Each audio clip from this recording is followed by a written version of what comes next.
Hi, I'm Greg. I'm the lead singer for Lipstick. And I'm Steve. I'm the bassist. And welcome to the Lipstick Panel, our weekly ranking show where we rank stuff on the internet. What are we ranking today, Steve? Why we're ranking the bonus tracks from Kiss Alive Part 2. That's right. Kiss Alive 2. This album is one of the best Kiss studio albums in the sense that those live recordings don't sound very live at all to me. And I'm going to be honest, I never cared much for Kiss Alive 2 because it just sounded so studio and fakey on the live tracks. And the bonus tracks I always felt kinda underwhelmed by because I felt like the songs were a little bit half-assed. But a lot of people love them and think I'm completely wrong. And there's a new band called Classic 78 that is doing everything in their power to sound like Kiss Alive 2. So there's a lot of love for it. I never bothered buying this on CD until that Kiss Alive box set came out because I wanted the Millennium concert. I'm like, sure, I'll finally get it. Steve, what was your experience with Kiss Alive 2? I listened to the bonus tracks yesterday. But we have a guest who loves Kiss Alive 2, who has arguably better taste than us. We have Mr. Julian Gill from KissFAQ. Julian, what are your thoughts on Kiss Alive 2? I think, first of all, I'd question my sanity that I love the album. I certainly do not. It's probably one of my least favorites. The bonus tracks, though, I think really do give a good illustration of where the band were at in 1978 or 77, or where they could have been going into the solo album break. Incredibly fragmented, egotistical, high on life. And obsessed with their own junk. Hey! Absolutely, very eclectic. That's what, 3 out of 5 songs? Yeah, I guess.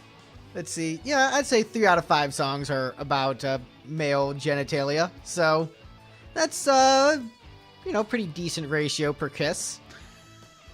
That's an indecent ratio for anyone, Greg. So, Julian, you're the resident Kiss expert on this panel. Your website is probably the ultimate Kiss website of all time. Do you have any interesting factoids about Alive 2 you want to share? Just general factoids.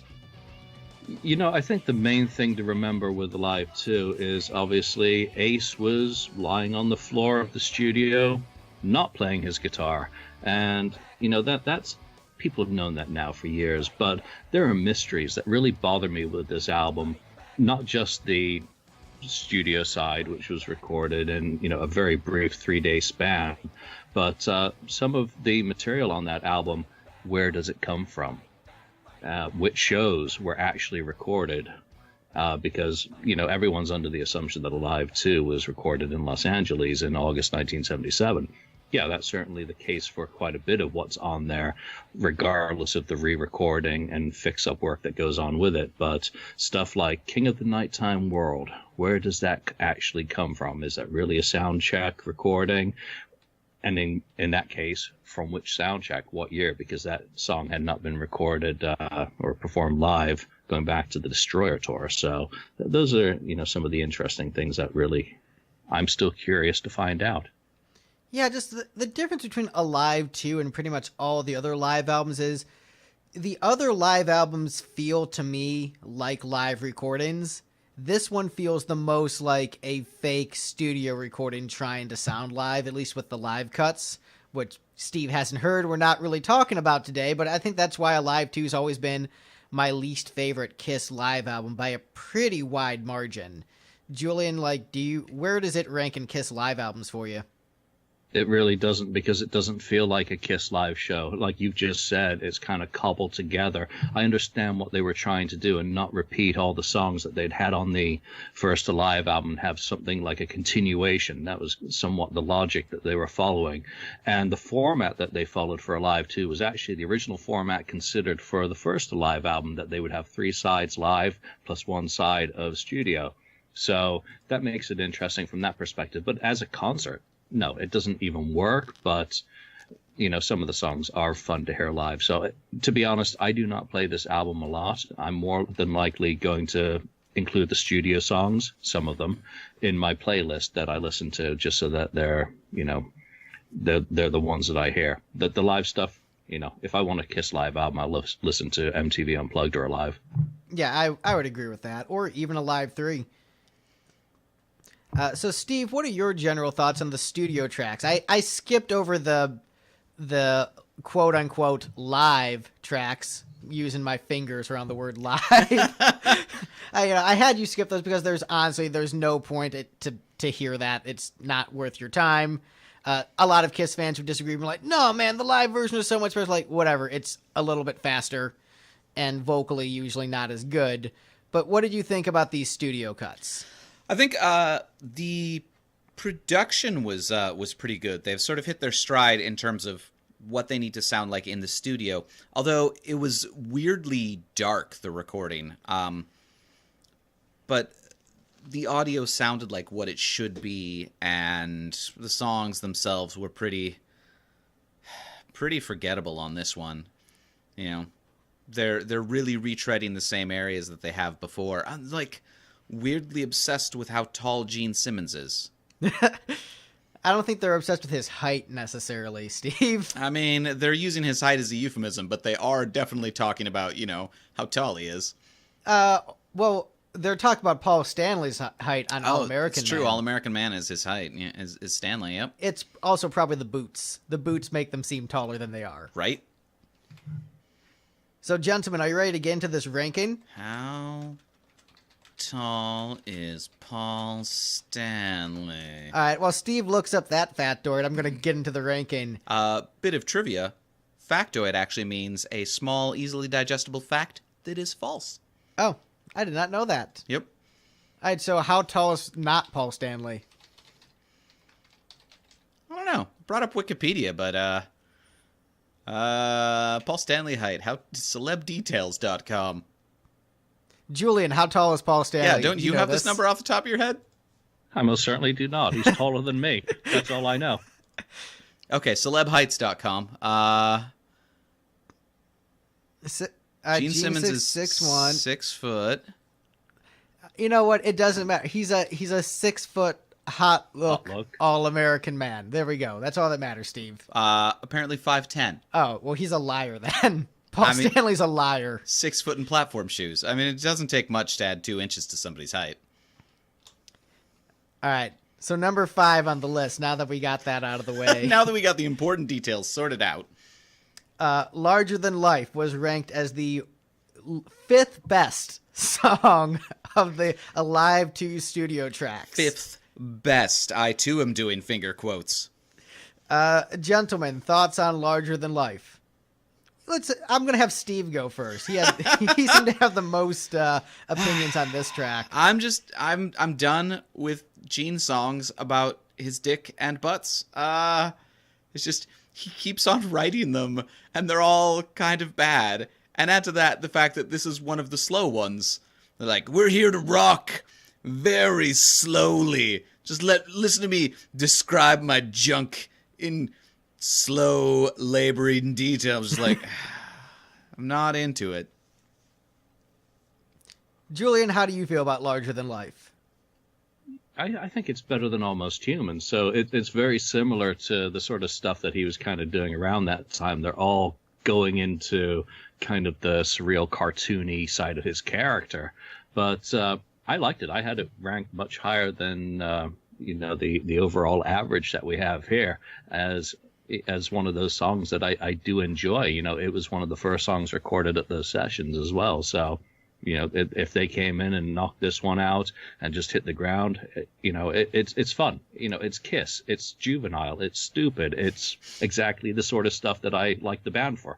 So I actually like this song a lot, and I think that Gene's songs on this album are more consistent with his overall quality. So they're not necessarily much better or much worse than he normally puts out.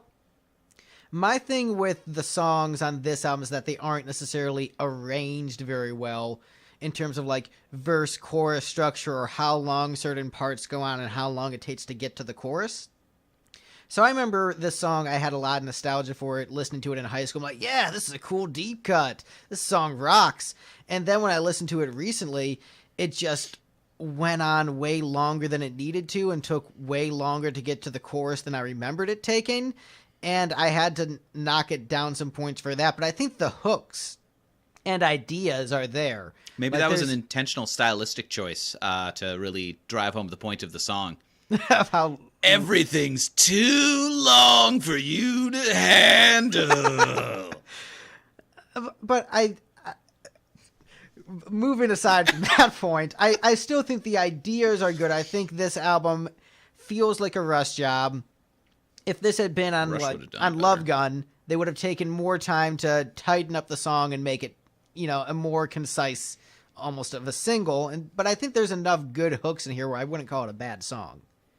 And that's one of the things that I like about these recordings on Alive too, is that they don't sound like Love Gun. Love Gun was sonically over-polished for my tastes versus Rock and Roll Over, which this and Rock and Roll Over sound very similar in terms of how they were recorded and what the end product was. So you marry that with 3 days to record it. Yeah, there's not a lot of work going into those. They're going in and recording and getting the work done. They had 6 songs to do in 3 days. And At least 6.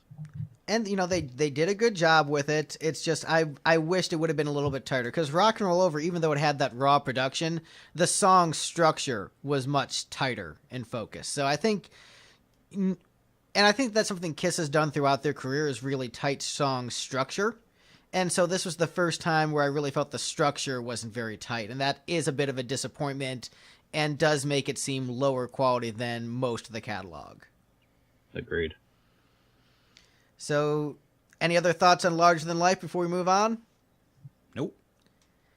All right. Moving on to the next song on our list. I personally thought this song ranked way too low on this list, but hey, that's how the panel voted it. We're at Rocket Ride as the 4th best, according to the panel. Now, this song is great. I think this is a fantastic song. I think this is the best recording on the album. Not the best song on the album, but the best recording. I think Ace has a lot of energy. It's a cool riff. He delivers a great vocal performance, great solo. Steve, why do you hate America? Look, I'm only one vote. I put this at 4. If the two of you thought it was a better song than that, then you should have put it higher and outvoted me. I think, I Julian, love you put this as your America, number 1, right? I did indeed, yeah. Yeah, and I put this as my number 2. So we put it as high as we could, Steve. This is what happens with a 3-person panel. Math! So, I take notes as I listen to these songs, and my notes on this particular one are just a rambling stream of consciousness, which I will now read in its entirety. Ed Guy did it better. That's not fair. I have only listened to about 3 seconds of this song before I said that, but Ed Guy's Rocket Ride is pretty great, and less explicitly about their dicks. That's also not fair. I wrote that halfway through the first verse. I don't know this song is about their dicks, other than the fact that it obviously is about their dicks. Looks up the lyrics. Yeah, it's about that. But in fairness, about the dicks. Yes? Go on. At least this one was sung by Ace Frehley, whose gimmick is, I'm the spaceman. So when the spaceman is comparing his dick to a rocket, I'm going to give it some more points for that, because it's like, okay, it's silly, but at least he's the outer spaceman. If Gene says my dick is like a rocket, or Paul says his dick is like a rocket, he's not the spaceman. But this is the guy whose gimmick is like, I'm all about rocket ships. I love space and my own genitals. All right, Julian, defend Rocket Ride for us. You know what, in terms of the 1970s, and I was not there as a fan in the 70s, so I can only go from it from a historical perspective. It's got all the sorts of innuendo and double entendre that you would expect. He's singing about his dick. He's singing about gravity. He's singing about, everything that goes with sex, and marrying it with his space character. It's a complete winner in terms of the Kiss catalog, and again, what we like about Kiss. So I think it's great. It fits the character. It helps really go deeper into that shtick that they have of like, Gene's the demon, Ace is the spaceman. He's gonna sing a song. You know, if anyone's gonna sing about rockets as a penis, I want it to be the spaceman. That's just me. Isn't it? This is the second song that does this, right? But that was a Paul Stanley song who did the other one, and that's maybe why it didn't work as well for me, because Paul's not the spaceman. He's the star child, but I don't know that he rides on rockets. Or, maybe he does. Some Kiss fans accuse him of that. I personally don't think. I'm going to put this out there. I don't think Paul Stanley is gay. A lot of people say that he's gay. He's not. He's a very straight man. As a guy who does glam rock, who is also very straight and accused of being gay, we're not. We just shake our butts on stage. That doesn't mean we're gay. Deal with it, people. Ladies like butts, too. That's right. There need to be more like female-fronted glam bands that, sing about how much they love butts, I guess. There were a couple of those in the 80s. All right. Equality. Any other thoughts on Rocket Ride before we move on? Nah. All right. Next up on the list, smack dab in the middle, we have All-American Man. Are you sure, Greg, that you actually did the math and sorted these things correctly? Because so far I'm 3 for 3. Yeah, no, this is correct. All right. Apparently I'm great at deciding how good the songs on Kiss Alive 2 were. Or you're just, wrecking the votes with your opinions. So I will say this about All-American Man. This is, in my opinion, the single most overrated song in the Kiss catalog, where a lot of Kiss fans view it as like this all-time amazing classic, and it really feels like Paul Stanley is trying very hard to recreate the past, and it doesn't necessarily work as well for me. The riff is okay, and, we haven't mentioned Bob Kulick once on this episode yet, which is weird, and we probably should. Bob does some great leads on this album, great leads on this track, but in terms of songwriting, it feels very uninspired, at least from my perspective. And this is, I think, I put this as my bottom song on it because it felt very uninspired from a songwriting perspective. But Julian, you and Steve put this right in the middle. So what are your thoughts on All-American Man? Yeah, and it totally is kind of middle of the road in terms of the material that is on the studio side of Alive 2. From what I gather, it was written before the band went to Japan in March 1977, so that means it was rejected or not used for Love Gun, which kind of, I guess, denotes the sort of quality that we're talking about here, that it's a leftover. It's a quick and dirty track that just fits in well. I was never a gigantic fan of the kind of posturing, pompous elements in the song. I only really started to like this after they performed it live for the first time, which I think goes back to 2007. And that gave me just a new appreciation of it, probably more because it was cool that it was a deep cut that was getting dragged out of the catalog and performed live rather than it being a fantastic Paul Stanley song. Yeah, I mean, it's... What I feel about Alive 2 is there are a lot of people who seem to be really into these studio cuts. And Steve and I were talking about Smashing Pumpkins. And I really didn't like the first Smashing Pumpkins album, Gish. I thought it was a good sounding album with weak songwriting. And then the second album that Smashing Pumpkins did, Siamese Dream, I thought had sort of the same sound, but much better songs. And I think Alive 2 has that classic Kiss sound that a lot of people pine for. And so I think a lot of fans trick themselves into thinking the songs are better than they are because it sounds and feels like classic Kiss, but the material is not of the same quality of most of classic Kiss. And All-American Man is sort of the prime example of that, where they hear that guitar tone and they're like, yeah, this is badass. This is classic Kiss. But the song is just so middle of the road. If this was on Rock and Roll Over, it'd be the worst song on Rock and Roll Over. If this was on Love Gun, it'd be the worst song on Love Gun. It's still not a bad song, and I still like it. As much as I'm ragging on it, I still like it. I still listen to it. I still jam to it. I still enjoy the riff. But it's definitely of lower quality, at least for me. It's a throwaway, in other words, which when you take the sort of thing that they were trying to do with the album, minimum effort, again, quick recording period, and those are the songs. So, it's just throwing them up against the wall and most of them drop off. Same as our podcast. Ayo! Oh, womp womp. See, I didn't hate this one. I thought the guitar sounded really good, and it was a decent rock song.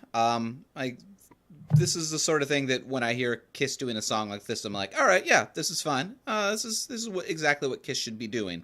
The only thing that really stuck out to me as not solid on this one was the weird hi-hat panning, where that hi-hat's just all in the left channel with no reverb or anything, so it sounds like it's, if you're listening on headphones like I listen to most stuff, it just sounds like it's right on the side of your head. Shut up, nerd.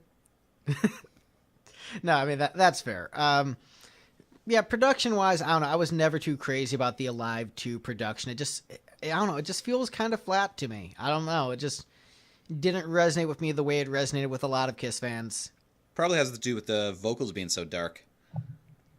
Just like all of the vocal production on this album is a little mid to low mid heavy. There's not a lot of that bright airiness that makes things sound exciting. Any other thoughts on All American Man before we move on to number 2? It's like Kissin' Time Part 2. If he's been to Detroit, L.A., and seen St. Lou, he's had some good times, but he's waiting for a girl like you. So that was all of the words of the song right there. Yep. Pretty much, yeah. Although I thought Kissin' Time was better, personally. If you have me pick one of those two songs, I go Kissin' Time every single time. USA.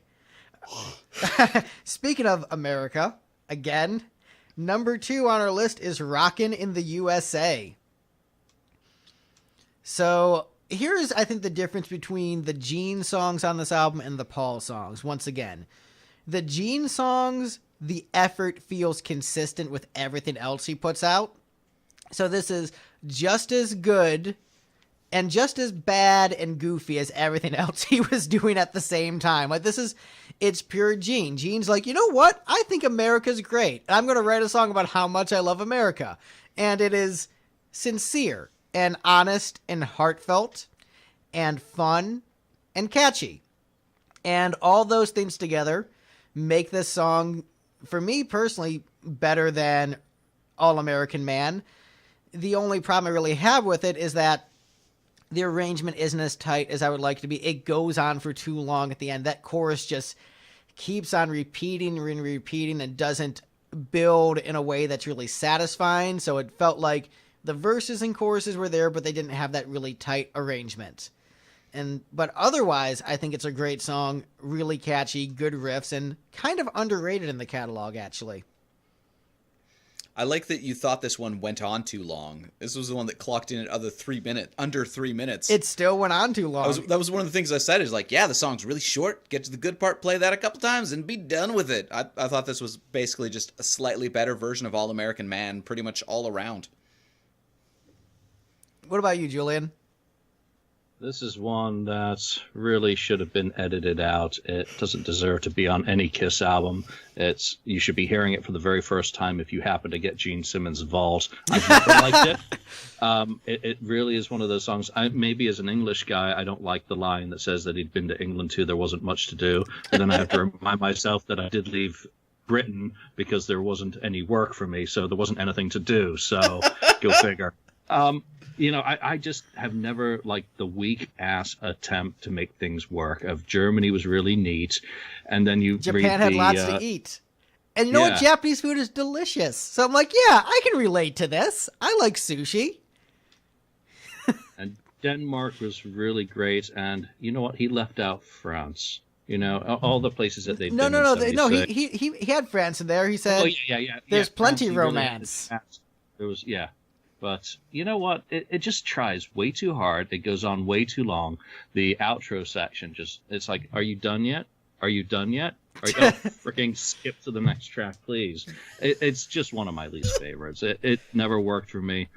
Listening to the demo on the Vault doesn't work for me either. It just makes me thankful that they did at least change some of the god-awful harmonizing that was in that and didn't put it on the final version. But, to be honest, I don't press skip on it. It just doesn't do anything for me. It's filler. It's pure filler. I don't know. As much as I've been ragging on these songs, this one's really fun. I do like Rocket Ride much better than this one, but I enjoy the goofiness. It's so goofy that it's fun, and I just completely give it a pass. My only real beef with it is just the outro taking forever. But otherwise, I give it... if you didn't have that, weak outro, I'd give it an A+. I give it a pass. Knock about 30 seconds off and it's perfect. That's right. All right, well, this is a very short episode with as much effort put into it as Kiss Alive 2 studio tracks were. So we're going to go through the ranking again to build up suspense. The 5th best song on the album was Larger Than Life. Then it was followed by Rocket Ride, then All American Man, then Rockin' in the USA.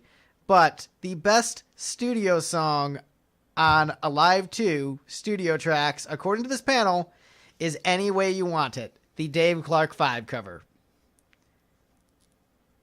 I'm stabbing myself in the eyes with an ice pick. Just so long as it's not your ears, so you can still hear those lovely mellifluous Dave Clark melodies. Now, I think out of all the episodes we will ever do of this show, I think this is the one that will infuriate Kiss fans the most. Because, Julian, correct me if I'm wrong, but isn't the general consensus among Kiss fans that this is the worst of the studio tracks? Any Way You Want It? Is that correct? It's somewhat measured along similar lines as Then She Kissed Me on the previous studio album. So I can't think of too many Kiss fans that I've, hung out with, talked with, communed with, who said, you know what, let's play Any Way You Want It. So, Greg, no. Didn't we rank Then She Kissed Me really high, too? Yes. So here's... Good times, great oldies, I say. So here is my thing. When I'm ranking these, I'm mostly ranking them on the songwriting, less on the execution, because a lot of Kiss, especially on the early albums, the songwriting was there, but the execution wasn't there. You look at a song like Deuce, which is a great song, but on the first album, it doesn't have that energy and liveliness and bite that later live versions have, but the song is still there. It's still a great song. It's still a well-written song. There's stuff on The Elder where, Paul's falsetto vocals might not be given the song the sound it really needs, but the ideas are still good and still there. And so this one, out of all the songs on the album, is the best written song. It is the best song because Any Way You Want It by the Dave Clark 5 is a classic. Did Kiss do a good job with it? Not really. It was probably okay at best. The best sounding song on the album is definitely Rocket Ride. But if we're talking about the best song in terms of songwriting, which is the way I personally do my rankings, Any Way You Want It is the best song, and therefore that is why I rank it as the number 1 on the album. Even though recording-wise, it might actually be at the bottom. Songwriting-wise, I put it as number 1. So that's my justification for that. Julian, what are your thoughts? It could have been written by John Lennon. I still wouldn't like it. I don't care who it's written by. It is just again, another throwaway that was recorded on the very last day of the sessions by, I believe, Paul Stanley, pretty much on his own, because there is no lead work on there by Bob. That's always useful to ask him about, but I don't think he's ever claimed to have had any involvement in this one. It's a cover. Would there have been covers that would have made more sense if they were throwing things away and just picking out songs that they like? Well, yeah, and I think they should have done Go Now, which was a song that they had done in 73. That would have made more sense, but, I guess they wanted something a little bit more upbeat. What I find absolutely staggering with this song is that it was actually considered to be the 3rd single release from Alive 2, but they ran out of time in terms of chart and the release of Double Platinum, that they actually canceled the plans to release it. So just think it could have been a radio single for that band. That might have been their biggest hit. We don't know. We never will. Well, thankfully, we will never know. But not a winner for me. It's just not the sort of song I like anyway. It's just... It doesn't feel right. I mean, I am a bit more of a 60s pop guy, so I've got a soft spot for it. I do like the Dave Clark 5. So, I have some biases going in, but I do like Kiss in general more than the Dave Clark 5, and I do enjoy Kiss's songwriting. And I think, when I did the Love Gun episode, I think there were songs that Kiss wrote on that album that are better written songs than Then She Kissed Me, which is a classic. But in my mind, there are a lot of classic songs that Kiss has written, It's just in this case, you know, if you put this up against Strutter, I would say Strutter is a more classic song than Any Way You Want It. Shoot, I would say that I, from The Elder, is a better song than Any Way You Want It. But when you have the company that it's in and who it's up against, you know, 1v1, I think it's a better song. I think it's better written. Okay, so you like the Dave Clark 5. Shouldn't they have done something a little bit more popular like Glad All Over then? I mean, they could have done... Honestly, this was a really poor choice for a cover for Kiss. I would have preferred they had done Jailhouse Rock, but I know obviously they couldn't for, you know, awkwardness reasons. But, you know, it's still a great song. It's still a great song, just not well done. Steve, any thoughts? I'm thinking about math. Julian, where'd you put this one? This was my least favorite on the list. Okay, so Greg definitely fudged these numbers. That or everything was like a 5-way tie, because what was the one that I put at the bottom that you two put at 1 and 2? Was that Rocket Ride or Larger Than Life? Larger Than Life. I think, no, Rocket Ride was the one we put at 1 and 2. Yeah, and I put that second to last, and then Greg and I put Any Way You Want It at 1 and 2, and you put it at last? Yep. So that math doesn't work. That's just how. Hey, that's how it ended up.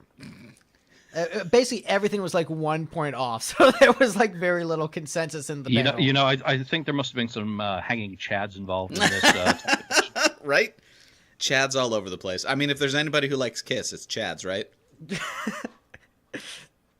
But I mean, all right. So for full disclosure, for those who care about the math, this is the first time we've ever shown how sausage was made on this show. But last place was Larger Than Life. And then we had after that was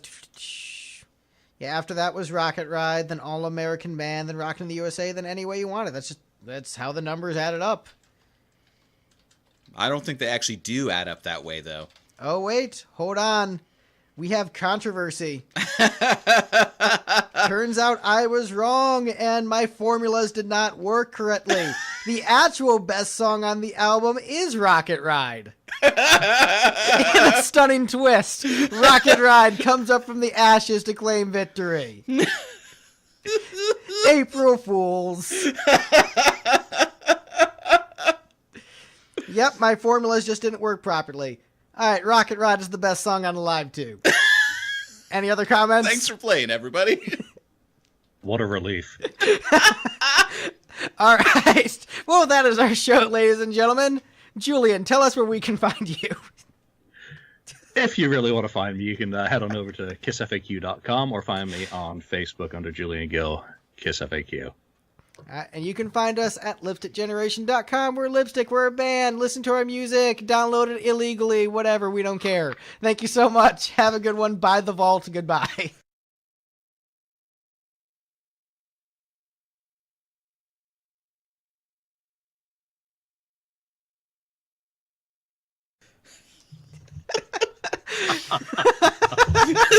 Nice one. That's hilarious.